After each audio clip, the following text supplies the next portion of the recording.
Sorocaba teve o Partido Comunista, ele era ilegal na época, Sim. chegou a ser legal por um tempo na época dos anos Teve, 40. mas, nos anos 40 foi, né? Logo em 46 ele foi. Em 47 ele já entrou na ilegalidade. 47 foi quando foram eleitos 12, 13 vereadores. 14, 14 inclusive vereadores. a Lopes, Salvadora Lopes, que eu fiz porque a biografia. eles elegeram para um partido paralelo, foi criado para disfarçar. Isso foi mas depois houve o a alegação de ilegal. que eram comunistas, independente do partido. Do partido, e aí né? foram de novo para a marginalidade. Foi uma sacanagem pelo seguinte, porque na realidade não se cassou o registro enquanto estava no processo, né? Aí depois que ganha, né? Aí é complicado, deveria de ter caçado antes. Então, olha, você não pode porque você é comunista. E essa fama que Sorocaba era a Moscou paulista ou Moscou brasileira, porque a gente sempre teve um ativismo grande aqui, né, na cidade. Isso pesou um pouco para o desenvolvimento de Sorocaba, um certo estigma? Olha, muita gente usa isso como desculpa. Eu não acho, né, assim, que tenha pesado, que tenha dito assim, não vamos desenvolver por conta disso. Agora, algumas coisas são fatos. Por exemplo, nós demoramos a ter uma universidade pública, né? Muito, né? Quer dizer, é vergonhoso regiões muito menores que Sorocaba tinham. Que era para ser pública, acabou não foi pública. Né? Exato. E aí a justificativa possivelmente porque hoje você vê uma reação, né, dos setores mais reacionários da sociedade nossa sorocabana à presença do UFSCar aqui.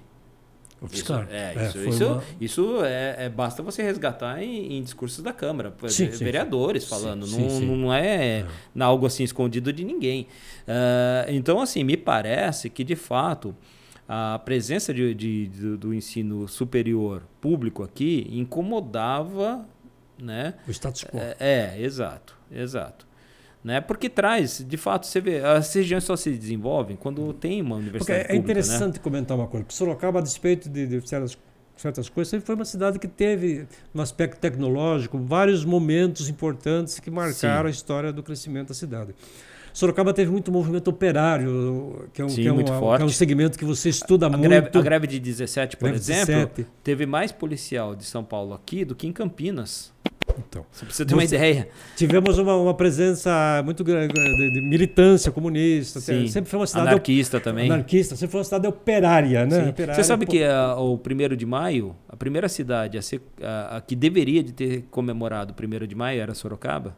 Só que os caras que estavam fazendo a propaganda foram presos pela polícia e não saiu o 1º de maio, foi em Santos. Complementando a pergunta, porque foi uma cidade sempre de características operárias, uma vida mais simples, pessoas afeitas ao trabalho, à luta, havia uma militância nessa época.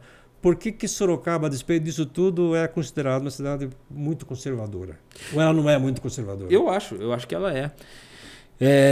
Inclusive na minha dissertação, eu debato em cima de um texto seu, inclusive. Meu? A gente discorda no texto. Qual texto o texto que você falou que Sorocaba que dizem que Sorocaba é conservadora, mas que tem sinais de que ela não é conservadora, como por exemplo a eleição da Salvador e outras coisas assim, né? Sim. Aí eu falei, não, mas calma aí, mas o Marvadão não tá olhando aqui, é o seguinte, foi eleito, mas não assumiu. Não tá vendo, por exemplo, que aqui foi uma única cidade em que bispo tinha autoridade para proibir a vinda do Chacrinha. Proibia motel. Proibia motel. Não, o prefeito tinha o medo do bispo não abriu motel. É interessante porque as autoridades... E veja só que o catolicismo em Sorocaba, analisa comigo, nunca foi mais forte do que em outras regiões. O catolicismo aqui era fraco, tão fraco que até 1924, para uma cidade que é desde o século XVII, desculpa, né? Ela só foi ser sede de diocese aqui em 1924. Exatamente. Nós pertencíamos a Botucatu, que é longe, é distante daqui. Eu havia feito aquele comentário que Sorocaba não era, mas de vez em quando eu falo de uma forma provocativa. Ainda bem que nós somos uma cidade conservadora em muitas coisas, porque do jeito que andam as coisas, né? Ser conservador é um pouco qualidade de vida, porque também a esquerda é conservadora num monte de coisas que saíram de moda, continuam. Então, o Brasil é um país conservador por excelência, Sorocaba também, sim, porque nós somos... não queremos mudar muita coisa, porque é desconfortável, porque é o sossego da vida, aquelas coisas. Então, às vezes, o operário que não era bem tratado, sim, nas leis da época, ele tem saudade do tempo que ele tinha emprego numa fábrica de tecido. Sim. Por quê? Porque é melhor do que quando ele estava na roça. Quando ele estava... Então, no degrau, tinha casa para morar, tinha salário, tinha armazém na fábrica, tinha esporte, lazer, algumas coisas que ele não tinha na vida. Então, vendo isso pela perspectiva histórica, então é claro que as coisas vão melhorando, mas... Então, mas aí tem uma questão de semântica, né? Que é assim, a questão do... Hoje é muito é complicado você falar algumas coisas, porque conservador virou uma coisa que não é o que originalmente o termo... Porque é saudável ser conservador em algumas coisas, né? Sim, eu acho mais saudosista do que... Agora, pegando no gancho no que você falou, eu, enquanto historiador, eu vejo da seguinte maneira. Quando você produz uma memória... Né? Eu não estou dizendo apagamento de memórias, que tem gente que fala assim, não, eu tenho que destruir a estátua do Baltazar Fernandes porque ele representou algo ruim e tal. Então você apaga uma memória e coloca outra no lugar. É histórico isso, tem que continuar. Eu não penso assim, eu acho assim, que você tem que criar memórias concorrentes. Eu vou lá na estátua do Baltazar e faço uma crítica, né? Agora, veja só, quando a gente fala, por exemplo, não, olha, do operário, ele teve uma melhoria de vida... A impressão que dá, e aí essa memória que é criada, o ponto ruim dela é de que tudo foi dado pelo patronato. Sim. E não uma conquista da luta dos trabalhadores.